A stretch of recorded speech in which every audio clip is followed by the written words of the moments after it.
The Laguna Beach coast will likely have a miles-long no-fishing zone as part of the Marine Life Protection Act initiative, a state public-private partnership that is establishing a variety of new habitat protections up and down the California coast. Expanses of ocean off Laguna were shown in red, meaning off-limits to fishing, in all three proposed maps of boundaries for new marine protected areas developed by a group of stakeholders in Los Angeles this week. Even a group led by fishing interests proposed a no-fishing zone off Laguna. The other two groups included one dominated by environmental and conservation interests, and a crossover group with a variety of interests.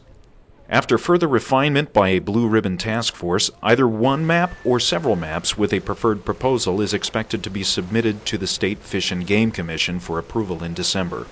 Ray Heimstra of the Orange County Coastkeeper, who participated in the mapping effort, says he hopes existing protected areas, some that he believes are disjointed or too small to be truly effective, will be consolidated into more scientifically based reserves that form a network.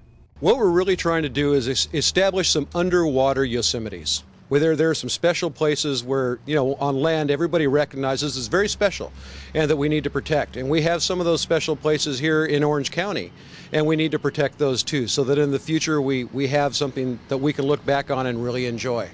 But Mike Hansen, president of Dana Wharf Sport Fishing, says he believes existing protections are sufficient and worries that new restrictions could further harm a sport fishing industry he believes is already in decline. The main concern is when you close all these areas, especially the closures planned for Catalina, you're going to push all the pressure down below the harbor from Dana Point to Oceanside, and it's going to really increase the pressure on that small area. We're going to have lots more boats fishing there. Once it receives a preferred map from the stakeholders and Blue Ribbon Task Force, the Fish and Game Commission could take as long as a year for its approval process.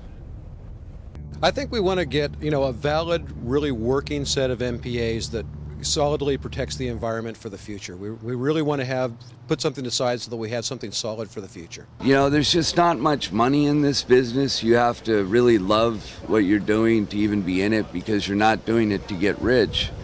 And by closing off these areas, you're going to put a lot of people out of business. No fishing zones are just one of the categories of protection. Others might limit fishing, but not ban it entirely in some areas.